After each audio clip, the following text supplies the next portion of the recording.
자, 회당에 대해서 한번 살펴볼게요. 회당입니다. 예수께서 온 갈릴리로 두루 다니사 그들의 회당에서 가르치시며 천국 복음을 전파하시고, 그렇죠? 그다음에 병과 이제 약한 걸 고치셨는데, 마태복음 4장 23절이나 아니면 많은 곳에서 회당이 등장해요. 이 회당이라는 단어가 등장하는데 그 회당이 과연 어떤 의미인가 한번 살펴보도록 하겠습니다. 그래서 교재로는 90페이지고요. 회당은 뭐 시나고게라는 말을 쓰죠. 그래서 원래는 그 모임의 장소를 의미하죠. 장소. 모임의 장소였는데 그 의미가 이제 공동체 모임 자체. 우리가 뭐 그 교회라는 의미가 에클레시아 뭐 모임 이런 의미로 했던 것처럼 모임으로도 이제 쓰였고요. 모여 있는 회중 자체를 또 시나고게라고 얘기해요. 그러니까 모임 자체도 우리 교회라고도 볼 수 있고, 그다음에 모여 있는 성도들 교회라고 볼 수 있듯이 똑같은 개념으로 쓰신다고 생각하면 돼요. 그렇기 때문에 그리고요, 신약 성경에서 회당은 기본적인 기능으로서는 종교적 예배가 이제 기본적인 예배고요. 또한 교육 어린아이들하고 이제 중등기관의 이제 교육을 위한 모임으로서 이제 나타나죠. 그다음에 그 이외에 정치적인 모임도 합니다. 그래서 결혼식도 하고요, 장례식도 하고 재판도 열려요. 재판도 뒤에 가서 이제 세목적으로 이제 다시 볼 텐데요. 그래서 크고 작은 그 모임을 위한 장소. 그러니까 그 마을에 그 뭐 종교적이건 정치적인 모든 삶의 기본적인 공동체의 그 공간이 이제 회당이라고 보시면 돼요. 결국 예배와 교육이 이루어졌고요. 헌물이나 헌금을 받죠. 성전세를 내는 아다르이 되면 이제 이렇게 받기도 하겠죠. 그다음에 구제도 하고요, 재판도 합니다. 장례식도 하고요. 그다음에 결혼식도 합니다. 만약에 내가 집이 좁거나 하면은 결혼식을 하기도 하고요. 나그네의 숙소 이런 것들도 이용했던 게 이제 회당의 모습이 되겠습니다. 회당의 기원은 언제냐 했을 때 요세푸스나 필로 같은 경우는 모세 시대부터 이미 존재했다 이런 얘기를 해요. 근데 좀 받아들이기 힘들죠. 그래서 보통 이제 바벨론 포로 이후에 포로로 잡혀가면서부터 성전 공동체의 이 생활 중심이 무너졌죠. 그리고 이제 모이기 힘들어지니까 이제 회당에서 모이는 걸 갖다가 생각한다면 바벨론 포로기 이후로 보는 게 정상일 것 같고요. 그래서 성전이 파괴되고 포로로 끌려가게 되면서 예루살렘 성전 공동체가 이제 불가능해지죠. 제사드리는. 그래서 회당이 생겨났다고 보는 게 이제 정상적입니다. 이렇게 되기 때문에 유대 지역보다는 디아스포라, 그러니까 흩어진 유대인들이 결국 이제 바벨론 쪽에서 먼저 회당의 문화가 이제 나왔다고 이제 보는 게 정상이라는 거죠. 그리고 이제 고고학적으로 보면 주전 3세기에 이집트에 있는 그 회당이 발견돼 있어요. 그러니까 고고학적으로 가장 오래된 건 이제 그 어떤 장소적인 거 있죠. 발견된 거는 이집트에 있다고 보시면 되겠고요. 그래서 회당의 기원이 이렇게 됩니다. 그다음에 유대 전승 가운데는 기원 주전 5세기죠. 주전 5세기에 느헤미야가 율법을 연구하고 전하기 위해 120명을 선발해가지고 어떤 모임을 만드는데 그게 이제 회당이라고 얘기하는 거죠. 이것도 포로 후기죠. 포로기 이후죠. 느헤미야니까. 그 다음에 이제 에스겔서도 마찬가지인데, 에스겔서도 이것도 뭐냐면 포로 공동체에서 장로들이나 이렇게 모여가지고 하는 얘기이기 때문에 에스겔에 나오는 것도 나는 집에 앉았고 유다의 장로들은 내 앞에서 앉았는데, 이런 표현들이 또 이제 회당의 원형으로 보기도 한다는 거예요. 결국 이것도 에스겔이 이제 포로로 잡혀간 상태이기 때문에 포로 공동체죠. 망하기 전이긴 하지만, 그러니까 이런 것들을 볼 때에 회당의 기원은 포로로 잡혀간 후라고 보는 게 정상적이다라는 얘기를 갖다가 할 수 있겠습니다. 그렇다면 그게 이제 우리가 배우는 신약 시대 당시에, 예수님 시대 당시에 이제 회당은 어떻게 되었고 그 기능이 어떠한가를 볼 때, 회당이라는 단어가 이제 성경에 나올 때 우리가 그걸 이제 집중적으로 볼 수가 있겠죠. 왜? 회당이라는 정보를 갖고 있으니까 그게 맞게 생각하면 되는데, 회당에서는 하나님 아버지의 날, 여호와의 날과 그것과 말씀을 공적으로 이제 가르치는 곳이 이제 회당이었다고 이제 우리가 지난번에 이제 그 교육할 때도 했었죠. 하지만은 성령의 임재와 축복을 크게 경험하지는 못했어요. 그곳에서. 그다음에 성경에 보면 예수님께서 회당을 방문하셔서 가르치고 전도하시고 병 고치는 게 많이 나타나죠. 그리고 예수님께서는 안식일은 꼭 회당을 갖다 가셔가지고 거기서 말씀을 전하셨어요. 회당을 떠나지 않는 장면이 나타나고요. 안식일에는. 그래서 어떻게 보면 예수님께서는 어린 시절에 나사렛에 사시면서 회당, 그 당시 문화기 때문에 회당에 가서 교육도 받으시고 그다음에 회당에서 예배 드리시는 그런 그 패턴이 분명히 있었을 거라는 거죠. 성경에 등장하지 않지만 그 당시의 사회적인 배경을 볼 때 누구는 뭐 인도에 가서 뭐 어쩌고저쩌고 하는데, 그거보다는 그 당시의 정상적인 삶이라면 교육을 받고 하는 그 예배를 드리고 하는 회당 문화에 익숙하셨고 습관적이라는 거죠. 그게. 그래서 그들이 가버나움에 들어가시니 예수께서 곧 안식일에 회당에 들어가서 가르치시며 이렇게 이제 안식일만 되면 이제 자연스럽게 이제 회당에 가면 거기 모여 있어요. 공동체가 다 모여 있기 때문에. 다른 데 가면 사람이 하나도 없어요. 안식일 날 어디 가야 사람이 있어요? 회당에. 그러니까 회당으로 가실 수밖에 없죠. 거기서 말씀을 가르치시고 이런 것들이 이제 회당의 기능이라고 볼 수 있는데요. 그럼 성경에 이제 나타난 회당을 보면은 그 당시에 예루살렘에 480개 정도의 회당이 있었답니다. 많죠. 그러니까 마을마다 이제 있었다고 보시면 되겠고요. 갈릴리에도 성경에 보면 이제 회당이 많은 걸 볼 수가 있어요. 그렇죠? 갈릴리에 가버나움에도 회당이 있었고, 가버나움에 바로 나와서 있으면 베드로의 집도 있다는 표현이 나오고요. 나사렛 회당에 가셔서 예수님께서 또 이사야의 글을 읽으시고 너희의 귀에 응했다. 그러니까 돌로 치려는 장면도 나타나죠. 그런 것도 이제 있었고요. 그다음에 바울의 전도 여행 가운데도 이제 회당이 많이 나타나는데 1차적으로는 이제 다메섹으로 가다가 이제 회심을 하게 되는 그것도 뭐냐면 다메섹 회당에 갈 공문을 갖고 가죠. 그래서 거기서 예수를 그리스도라고 고백하는 자들을 잡아오기 위해서, 그러니까 회당에 갈 공문을 가서 그 회당이 그 마을의 중심에 어떤 역할을 했기 때문에 거기서 이제 일을 하려고 했던 게 바울이었고요. 그다음에 바울의 1차 전쟁에 처음으로 이제 그 실루기에서 떠나가지고 섬에 들어갔을 때 살람이라는 도시에 가서 회당에 들어가죠. 그렇다는 얘기는 회당이 있었다는 것은 뭐가 전제가 되냐면 유대인이 있다는 거예요. 유대인이. 그러니까 회당이 있었다는 건 유대인 공동체가 있었다는 거예요. 그 도시에. 그래서 키프로스 섬 자체에도 이렇게 회당이 있었던 걸 볼 수가 있고요. 그 다음에 이제 1차 전쟁에서 소아시아 갈라디아 쪽에 가서 남갈라디아 가서 비시디아 안쪽 갔을 때도 거기서도 회당이 있었죠. 그래서 복음을 전했고 이고니온, 데살로니가, 베레아, 고린도, 에베소 다 마찬가지로 회당에서 바울이 복음을 전하는 걸 볼 수 있는데 왜 바울은 회당을 갖다가 타겟을 했느냐? 왜냐하면 유대인이 공동체가 있었기 때문에. 바울이 외치는 건 다른 게 아니죠. 예수가 그리스도다. 예수가 곧 그리스도라는 걸 증거하는 게 바울의 외침이죠. 왜? 유대인들은 그리스도를 갖다 기다렸어요. 근데 그 그리스도가 누구냐? 십자가에 못 박혀 죽은 예수라는 거죠. 바울의 외침이죠. 체험한다. 그래서 이걸 가리키는 거였기 때문에 이걸 받아들이는 유대인들은 회심해서 바울 쪽으로 듣기를 원했고요. 아닌 사람은 바울을 죽이려고 했던 거죠. 그래서 바울의 1차, 2차, 3차 전도여행 가운데 가장 중심적으로 등장하는 건 1차로 찾아가는 건 회당이었어요. 유대인 공동체가 있는 거. 없을 때에는 이제 다른 곳을 방문하기도 했지만 이게 이제 가버나움 전경인데요. 이게 회당의 모습이에요. 다 발굴된 건 아니고요. 일부분을 발굴해 놨는데 이 부분이 이제 하얀색 대리석으로 만든 게 이제 가버나움 회당이죠. 네. 이 부분이 이제 회당의 기능을 하는 건물이고요. 요 옆에 있는 게 부속 건물이에요. 부속 건물은 이제 재판을 하던 부속 건물인데요. 나중에 다시 한번 설명드리고요. 그다음에 앞쪽에 이제 집이 있었고, 요게 이제 베드로의 집터라고 하는 부분이에요. 그래서 성경에 보면은 회당에서 나오셔서 베드로의 집에 들어가셔서 장모의 열병을 고치시는 장면이 연속적으로 등장하거든요. 그리고 그래서 회당에서 멀지 않은 곳에 베드로의 집이 있었다는 걸 이제 알 수가 있는데 이런 식으로 지금 현재 가면은 이제 돼 있습니다. 지금 베드로의 기념교회가 서 있죠. 그리고 그 바로 옆이 바닷가죠. 지금 갈릴리 바다입니다. 그러니까 갈릴리 바다 호수에 누가복음에 나왔죠. 지난 시간에 배가 있고 하는 이런 장면들은 이제 연상을 하시면 되겠죠. 그러니까 갔다 오신 분들은 이제 본문을 읽으면서도 이제 그게 다 이제 회상이 되면서 이런 쪽에서 했었구나 이런 게 느낌을 가질 수 있고요. 바다의 크기라든가 이런 걸 다 가질 수 있지만 갔다 오지 않으시면 좀 감이 좀 떨어지죠. 감이 떨어지는데 사진만 가지고도 한계가 있죠. 그렇기 때문에 가는 것도 참 좋은 것 같아요. 돈 들여서 한번 갔다 오시면 그만큼 성경 본문을 갖다가 내가 좀 더 주의 깊게 보는데 도움이 많이 된다는 거예요. 회당의 모습이었고요.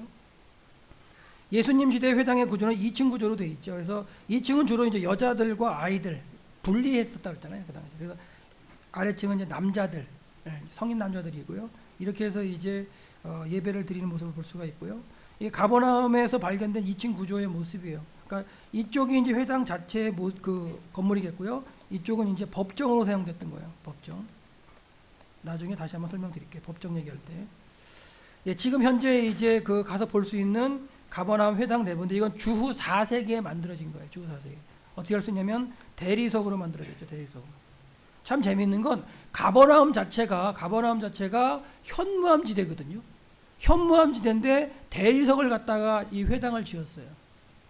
이런 걸 보고도 학자들은 뭐 하느냐? 아, 가버나움이 엄청나게 부유한 도시였구나 이런 생각을 하는 거죠. 그 주변 지역에 나지 않는 대리석으로 수입해다가 짓는 거예요. 우리나라도 수입산 대리석으로 지면 돈 많이 들인 거 아닌가요? 그런 개념으로 볼 수가 있어요. 그래서 요건 이제 뭐냐면 예수님 당시 때 회당은 이 밑에 보면 기초석이 보면 이렇게 그 현무암으로 되어 있죠. 현무암으로. 요게 이제 예수님 당시 때의 기초 부분이라고 생각을 하고 4세기 그 위에 이제 이렇게 만들었다고 생각하는 거죠. 그러니까 그 당시에 갈릴리에 예수님 당시 때도 이렇게 회당이 있었다는 거. 그 회당을 누가 졌어요? 성경에 보면 백부장이 졌다고 나오죠. 백부장이 회장을 졌다는 말이 나와요. 그러니까 그 백부장도 대단한 사람이죠. 돈이 많았는지도 모르겠고 하여튼간 그 갈릴리의 유대인들을 위해서 회당을 지어줄 정도였기 때문에 하여튼 유대교에 심취해 있는 사람일지도 몰라요.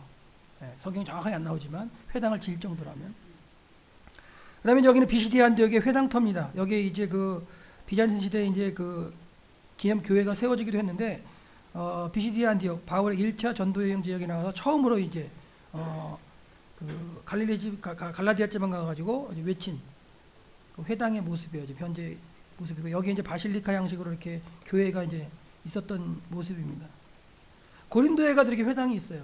여러분 고린도 하면 뭐의 대명사죠? 아시나요? 여러분 고린도 여인, 뭐 고린도 아가씨 이게 무슨 말인지 아세요? 예, 거의 뭐 창기 이런 의미예요. 그러니까 고린도라는 지역 자체의 느낌이 그런 거예요. 그러니까 이제 여러분이 이렇게 배경을 연구하는 게 그런 의미가 있어요. 고린도 하면 떠오르는 이미지가 그런 거니까 그러니까 고린도 자체가 그 신전, 그러니까 여사자들이 있어가지고 이제 그 신전 창기 역할을 하는 것이 고린도였는데 그래서 그런 얘기도 있어요. 고린도가 이제 배가 머물러가지고 이제 무역하는 최고의 항구 도시였는데 고린도가 두 개의 그 항구를 낀 그 도시였는데요.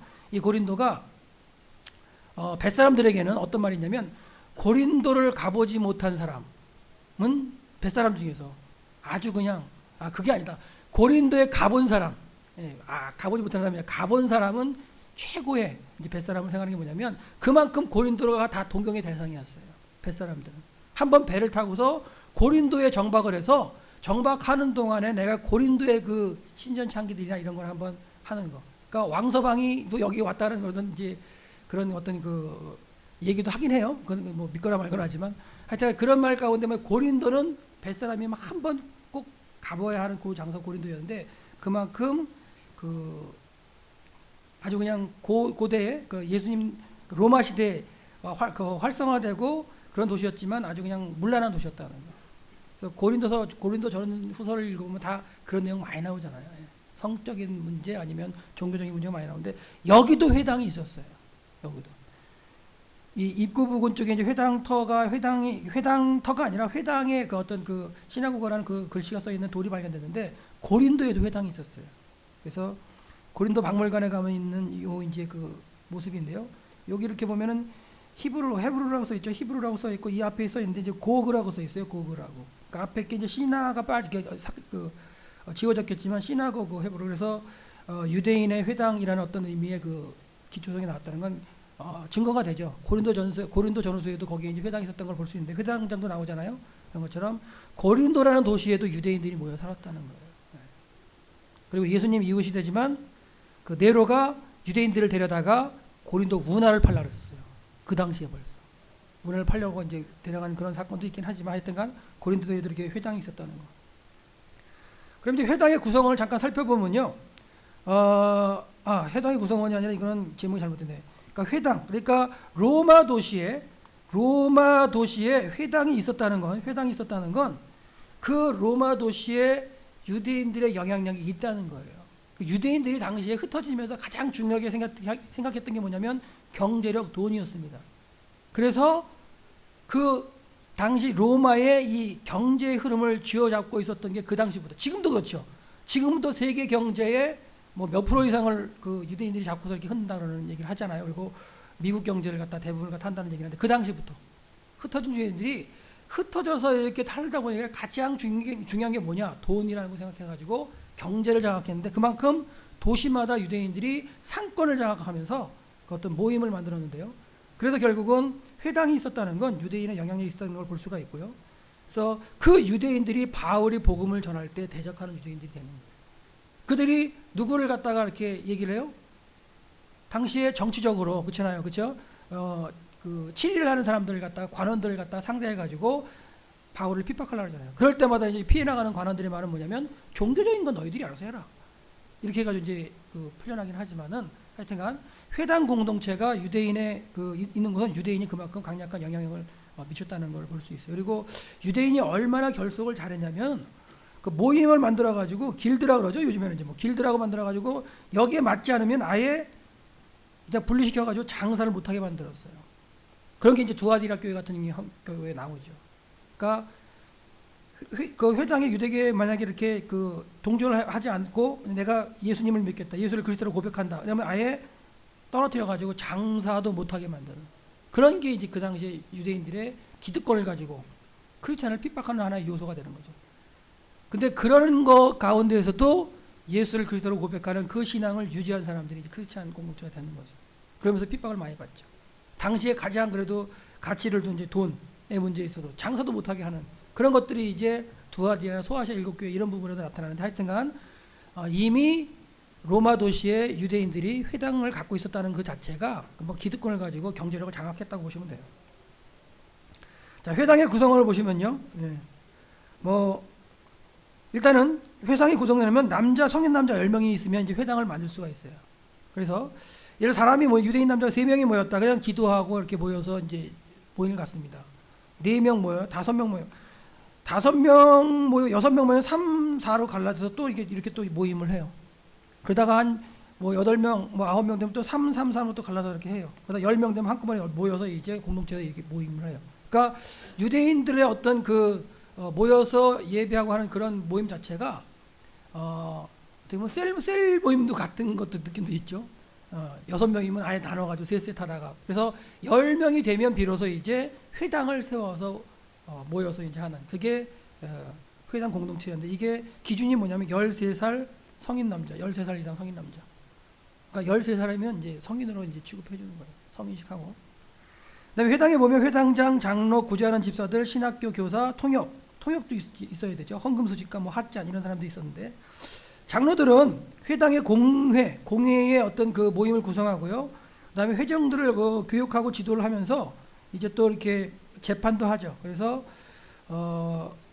처벌을 해가지고 어떤 사항을 갖다가 이제 선고를 하면은 그걸 갖다 집행하는 건 이제 핫잔이 집행하게 되는데 이렇게 장로들이 이제 회당에 있고요. 헌금 수집가는 이제 헌금을 모으겠죠. 근데 이 핫잔이라는 사람이 하는 일이 이제 참 많은데 이 사람이 지금으로 하면 이제 교회 이제 안수 집사가 아니라 무슨 집사라고 그러죠? 이거 사찰 그 정도 하시면 될 것 같은데 회당장을 도와서 청소를 하든가 기물 관리 예배 시에 두루마리 성경을 가져온다든가 보관한다든가 이런 것들. 그다음에 안식일이 시작됩니다 하고 나팔을 부른다든가 이런 것들. 그다음에 벌금을 거두는 거. 그다음에 공회의 결정에 따라서 주인을 형벌 가하는 거, 채찍질 가다 이런 것도 다 이제 핫잔이 했었어요. 아이들의 교육도 담당하고 제일 많이 했죠 사실은. 이런 게 이제 회당의 구성원이고요. 장로들은 이제 그 회당장은 그래서 우두머리라고 볼 수 있는데 장로들 가운데 선출하는데 임기는 1년이었답니다. 그 재선이 가능했어요. 그래서 회당장들이란 말이 나오는 거고요. 회당장은 이제 예배를 인도하고요, 질서를 유지하는 거죠. 그래서 회당장의 권한은 뭐였냐면 율법 모세오경을 읽어야죠. 그다음에 선지서를 읽어야죠. 선지서 율법과 선지서를 읽게 되는데 이걸 읽을 사람을 갖다가 이제 지명하는 이제 권한이 있죠. 그리고 또한 그 본문을 갖다 읽고 난 다음에 가르칠 사람을 선정하는 그런 걸 갖다가 이제 권리가 있었고요. 또 한 가지는 여기가 이게 선지서가 아니네요. 역사서일 것 같은데요. 선지서는 맞네. 맞고 있어요. 선지서는 맞아요. 율법 선지서는 택할 수가 있어요. 어떤 선지서를 갖다가 택하는 권한은 그날이 이제 누가 하는 거예요? 회당장이에요. 무슨 얘기냐면 율법은 그 매 안식일마다 읽는 범위가 정해져 있습니다. 계속해서 읽어요. 그러니까 그 다음 주에 이렇게 읽는데 선지서는 어느 선지서를 택할지를 갖다가 이제 회당장이 결정을 해요. 그러면 그 선지서를 가져오면 읽는 사람이 본문은 자기가 정할 수 있어요. 거기 어디 나와요? 예수님이 그렇게 하셨잖아요. 회당장이 선지서를 무슨 선지서 가져왔어요? 예, 이사야 가져와라 갖다 주니까 예수님이 펼피셔가지고 읽는 거잖아요. 그게 이제 나타날 수 있는 거죠. 그래서 율법 오경은 정확하게 정해진 범위가 있었지만 선지서는 회당장이 택할 수 있는 권한이 있었다는 거. 당시 사회적으로 보면 회당장은 높은 지위를 인정받았어요. 그래서 탈무드에 보면 남자가 결혼을 할 때 그 장인이 어떤 장인이 좋으냐면 학자의 딸, 그다음에 또한 위대한 사람의 딸, 그다음에 세 번째로 회당장의 딸. 그러니까 제일 먼저는 학자가 장인이 되는 게 좋아했고요. 위대한 사람. 세 번째 들은 게 이제 회당장이었어요. 그만큼 신분적으로도 어떻게 보면 높은 신분인 걸 알 수가 있겠죠. 그 성경에 보면 여러 명의 회당장이 등장하는데 왜 그럴까요? 뭐 1년이고 연임 가능하여 여러 명 등장할 수 있겠죠. 그런 표현을 볼 수가 있고요. 로제 같은 경우는 이제 그 한 회당에서 3명이 같이 협력하면서 사역했다고 그도 얘기를 해요. 지금 뭐 교회들도 많이 하죠. 예. 목사님들 여러 명 계시잖아요. 협력 사역하면서. 하여튼간 회당이라는 것이 성전 공동체가 이제 그 무너진 다음에 유대인을 공동체에서 그들의 신앙과 모든 생활의 전체적인 걸 다 컨트롤하는 것이 이제 회당이었다고 보시면 돼요. 근데 회당에서도 예배를 드렸는데, 자, 회당 예배를 한번 살펴보면 예수님 당시 회당 예배는 유대인의 필수적인 삶의 요소였어요. 그래서 예수님도 안식일마다 이제 예배를 드리셨고요.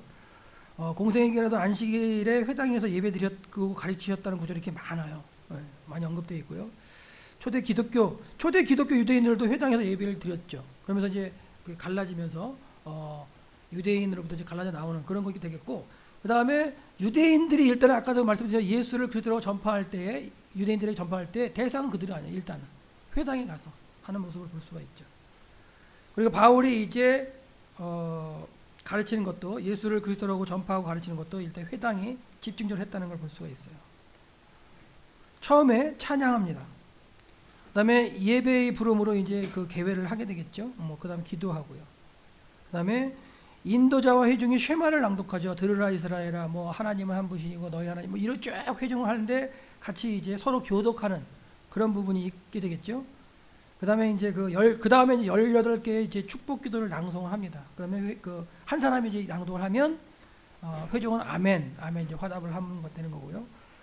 그다음에 이제 두루마리 성경을 가져오게 하면 두루마리 성경을 이제 그 낭독을 하죠. 앞에 있는 사람이 같이 암송하지는 않습니다. 읽어요. 그래서 결국 아까 말씀드린 대로 모세율법은 매주 계속해서 순차적으로 읽어나가고, 이 읽는 방법은요, 읽는 거는 유대인 남자라면 아무나 나가서 읽을 수 있어요. 읽을 수 있으면 되죠. 근데 이 사람을 똑똑할까요? 안 똑똑할까요? 똑똑한 사람이에요. 왜? 히브리어를 읽어야 되니까. 그 읽을 권한을 누가 가진다고요? 회당장이. 근데 그렇게 읽고 나면 쭉 읽으면 거기에 모여있는 그 유대인들이 못 알아들어요. 왜? 히브리어로 이제 읽으니까. 그러면 본문은 통역자에 의해서 아람어로 이제 한 구절씩 통역이 되는 거죠. 그게 이제 그 당시의 회당의 모습이에요. 그래서 모세 오경은 정한 분량을 분량을 나눠서 낭독을 했는데, 그래서 그렇게 읽다 보면 팔레스타인 지역에서는 3년에 한 번 읽었답니다. 네, 모세 오경을. 그리고 바벨론에서는 이제 바벨론 쪽에서는 1년에 한 번. 그러니까 이런 걸 보더라도 떨어져 사는 사람들이 더 갈급한 것 같아요. 그렇죠? 더 많이 읽는 모습을 볼 수 있죠. 네, 그렇게 이제 회당 순서인데, 우리 지금 예배도 좀 비슷하지 않나요? 비슷한 요소가 있어요. 순서가 보면 이렇게. 율법을 읽은 다음에는 이제 뭐냐면 선지자의 글을 읽어요. 이때 누가 정한다고요? 회당장이 어떤 선지서를 가져와라는 회당장이 선택을 하면, 그건 이제 낭독자에게 그걸 선지서를 주면 그 사람이 펴서 읽는 거예요. 그래서 낭독자는 원하는 장절을 마음대로 선택할 수 있는데, 예수님께서 나사렛을 방문하셔가지고 이사야 61장 1절 2절을 낭독하셨죠. 그래서 예수님이 받으신 그 선지서는 이사야서였어요. 그걸 딱 받으신 다음에 60장을 쫙 하니까 그거 필려면 한참 걸리셨을 거예요. 왜? 우리는 이게 넘기는 거지만 두루마리거든요. 61장은 저 끝 아니에요. 그렇죠? 그러니까 한참 감았을 거예요. 감는데 뭐를 읽으려고 저러지? 그러면서 한참 이제 사람들이 주목했을 거예요. 여러분 그런 상상 안 해보셨잖아요. 그러니까 무슨 말이냐면 그 당시에 어떤 배경이나 문화적 요소를 좀만 알면 그 상황을 그려낼 수가 있어요. 그렇죠? 지금 이게 별거 아닌 것 같지만 여러분 그 설교할 때 한번 해보세요. 앞에서 이사야서 갖다 줄 때만 해도 딱 보면 알 거예요. 사람들이 와 두꺼운 거 갖다 주네. 그죠? 그런 건지 알 테고. 그 다음에 이제 본문을 읽어야 되는데 한참 돌리는 거예요. 이게 한참 돌리는데 그 다음에 어디를 갖다가 읽으려고 저렇게 한참 돌릴까? 주목될까요? 안 될까요? 네, 그런 것도 여러분이 상상할 수 있어요. 그러니까 성경 자체가 두루마리 성경이나 아니면은 이런 걸 생각하신다면 이런 게 되겠고, 그 다음에 예수님께서 분명히 읽으셨어요. 그리고 뭐라 그러냐? 너희의 귀에 응했다. 그게 메시아에 대한 본문이잖아요. 그러니까 너희의 귀에 응했다. 그러니까 이제 받아들인 사람들이 다 어떻게 생각하냐면 예수, 당신을 갖다가 거기에 이제 맞춘다고 생각한 거예요. 그러니까 돌로 들어가 죽이려는 그런 장면들이 벌어진 거예요. 그래서 그런 것들이 이제 나오고요. 그다음에 낭송 후에는 본문에 대한 해석과 설교를 갖다 하죠. 이것도 이제 유대인 남자가 할 수 있는 거예요. 그래서 바울 같은 경우는 랍비였고 순회 전도자로 인식이 돼 있기 때문에, 그리고 다른 지방에 이 소식도 갖고 올 거 아니에요. 그러니까 어느 곳에 가면 바울을 이렇게 선택해 가지고 듣기도 했죠. 왜? 우리 마을 사람이 아닌데 지금 모임에 와서 지금 그 회당에서 예배를 드리고 있어요. 그러면 저 사람을 통해서 뭔가 소식이 있겠다 듣는 거예요. 그럴 수 있는데 이렇게 정해진 게 아니라 유대인 남자가 나와서 그 본문에서 이제 설교할 수 있었다는 거. 그래서 예수님과 바울은 지명에 의해 설교를 하고 가르치셨다는 걸 볼 수 있어요. 앉아서 설교했다는 거. 그다음에 이제 특별한 경우에는 기도가 있고요. 그다음에 권면이 있고요. 그다음에 이제 구제를 위한 헌금도 있었습니다. 그다음에 회당의 순서는 마지막에 이제 축도로 마치게 되는 거죠. 특별할 때에는 제사장들이 이제 그 손을 들고서 이제 축도를 마치죠. 민수기 6장 24절에서 26절 말씀을 갖다가 이제 그 축도를 하는데, 여호와는 내게 복 주시고 너를 지키시기를 원하며, 여호와는 그의 얼굴을 내게 비추사 은혜 베푸시기를 원하며, 여호와는 그 얼굴을 내게로 향하여 드사 평강 주시기를 원하노라. 이게 이제 절기 때에 이제 제사장들이 이제 특별하게 하는 축도가 되겠습니다. 그래서 예배 순서를 쭉 보더라도, 회당 예배 순서를 보더라도 이렇게 진행된다는 걸 알 수가 있고요. 그다음에 아까 정보를 하나 드렸지만 두루마리 성경이라는 거, 이런 것들 한번 생각하셔가지고 잘 연구해 보셔가지고 예수님께 나사렛 회당에서 하셨던 그 설교 본문, 그것도 한번 여러분이 정리해서 레포트 하셔도 돼요. 그런 부분도. 그러니까 그냥 볼 때야, 그냥 성경을 우리가 읽는 거하고요, 배경을 좀 넣어서 보는 거하고는 좀 차이가 있어요. 그리고 그 본문에 대한 정황을 좀 느낄 수가 있다는 거죠. 예를 들어서 라디오에서 한 3, 4초 침묵이 있다. 그거 완전히 방송 사고 나잖아요. 뭐 2초라도 그렇다는데. 근데 성경 본문 읽으러 나온 사람이 있다가 한참 기다려 안 읽어보세요. 아마 막 수근수근 될걸요. 아마 교회에서도. 안 그런가요? 그날 성경 봉독 해야 되는 날인데 성경 딱 펴고 가만히 있어봐요. 수근수근 되겠지. 그리고 성경 본문을 갖다 아예 안 줬어요. 목사님이. 아니 목사님 안 주고는 나와서 이제 성경을 찾는데 당신이 읽고서 시작해야 되는데 딱 펴놓고 안 읽어. 그러면 그 관심 있을 거 아니에요. 사실. 그런 부분에서 한번 재미있는 어떤 그 본문에 대한 접목이 될 것 같아요. 회당에서는요, 안식일 외에도 제2일과 제5일에 성경을 읽기 위한 모임이 있었고요. 그 다음에 이때에 금식 기도도 했었어요. 종교 지도자들은. 열심을 일주일에 2번씩 기도하는 거죠. 열심을 해서. 예수님께는 책망을 받죠. 일주일에 2번씩 막 금식 기도하는데 형식적인 기도라고 이제 책망을 받고요. 그다음에 핫잔이 이제 아이들에게 이제 율법과 십계명을 가리키는 거는 이제 했었고요. 그다음에 예수님께서 회당에 가르치셨고, 그다음에 바울이 아나니아에서 이제 그 회심한 다음에 아나니아에서 눈을 뜬 다음에 가장 먼저 간 곳이 회당이죠. 가서 예수는 그리스도라고 외쳤고, 그런 것들.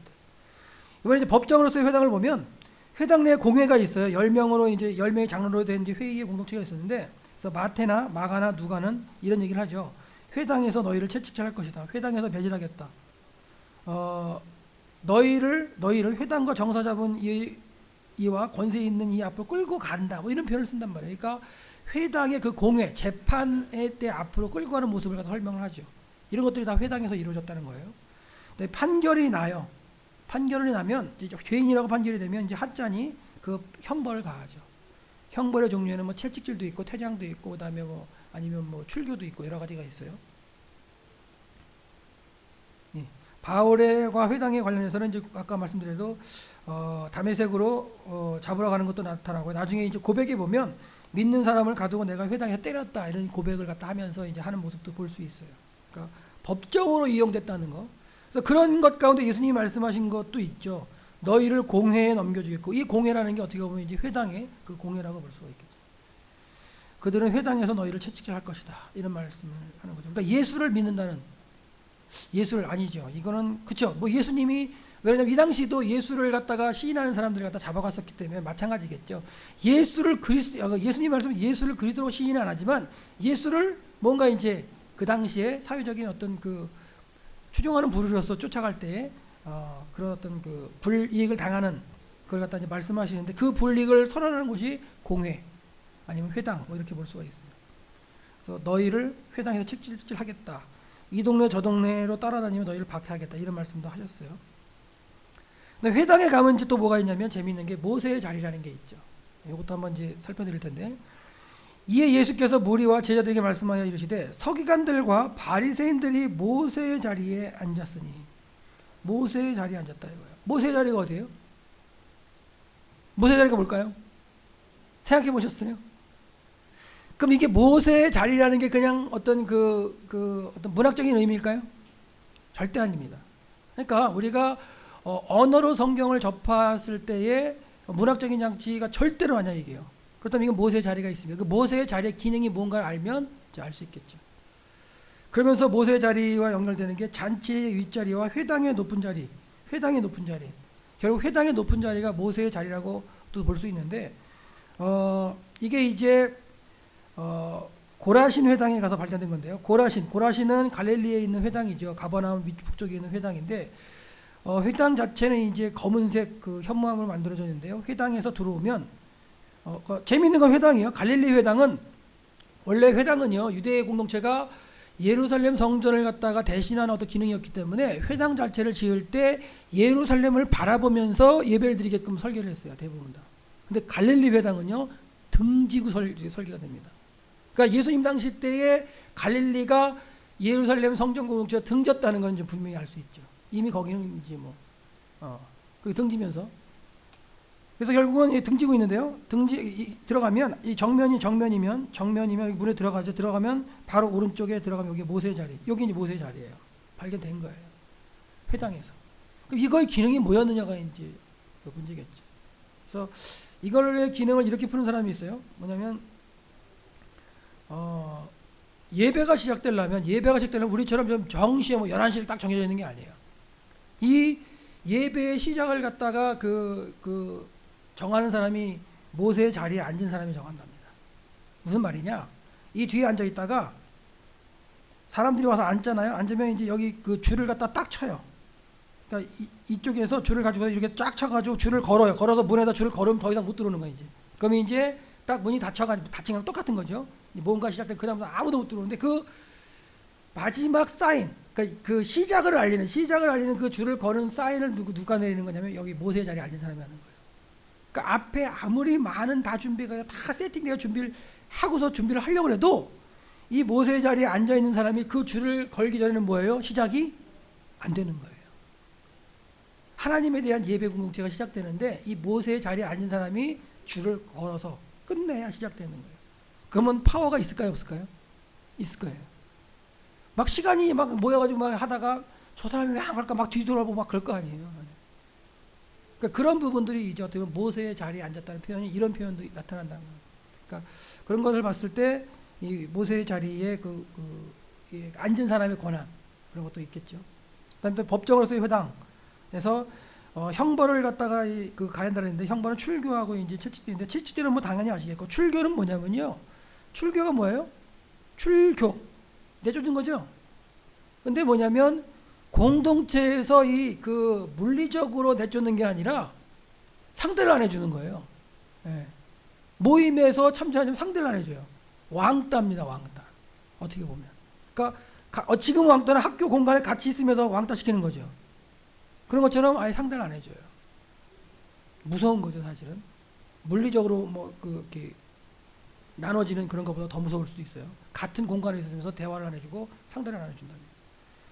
그다음에 이제 회당에서의 재판은 뭐냐면 공동체의 규율을 유지하고 이제 정체성을 유지하기 위한 것이 이제 회당에서 이제 하던 그 법적인 모습이고요. 재미있는 거는 회당이 이제 가버나움의 부속 건물이 이제 남아 있는데, 그 가버나움은 그만큼 부유했던 게 뭐냐면 판결로서의 법적으로 부속 건물을 같이 가지고 있다는 거예요. 다른 회당은 그런 부속 건물이 있는 게 없어요, 거의. 근데 가버나움 회당은 부속 건물이 따로 있었어요. 그래서 근데 그 부속 건물에 보니까 지붕이 뚫려 있습니다. 지붕이 뚫려 있는 의미는 뭐냐?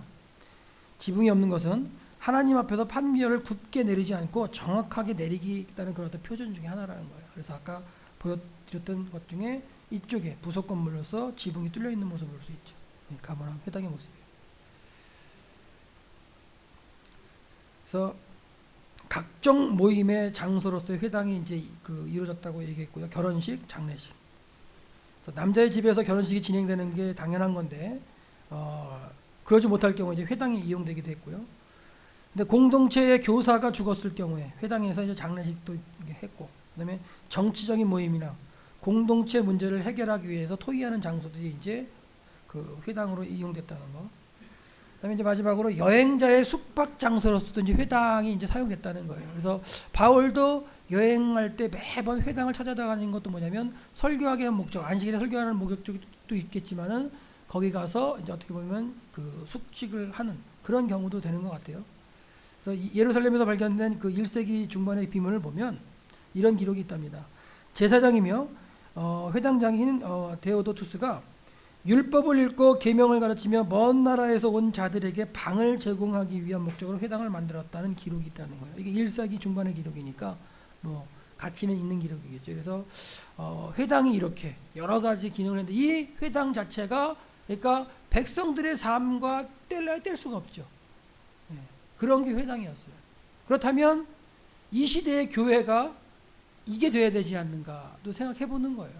지금은 세상에 어떤 그 직장에 나가서 학교에 나가서 삶의 문제가 너무 크니까, 그렇죠? 여기서는 지금 회당 자체도 교육이 다 이루어져서 그럴지 모르겠지만 지금은 교회의 기능 자체가 어떻게 바뀌어 있는가, 예배만 드리고 흩어지는 게 아닌가. 그러니까 믿는 백성의 삶의 전체를 컨트롤하는 것이 교회가 되어야 되는데 그렇지는 않은 것이 현실이 아닌가 하는 생각을 하면서 그 당시에 회당의 기능을 한번 살펴본 거예요. 그리고 이렇게 회당을 하다 전체적으로 여러분이 보셨다면 이제 앞으로 성경을 보시면 회당이 나온다면 제가 성경 구절을 다 설명하려고 하다가 뺐어요. 성전을 하려고. 성전의 정보를 드리려고. 그래서 회당은 이제 여러분들이 이 정도의 정보를 가지고 한번 이제 살펴보세요. 보시면 되겠어요.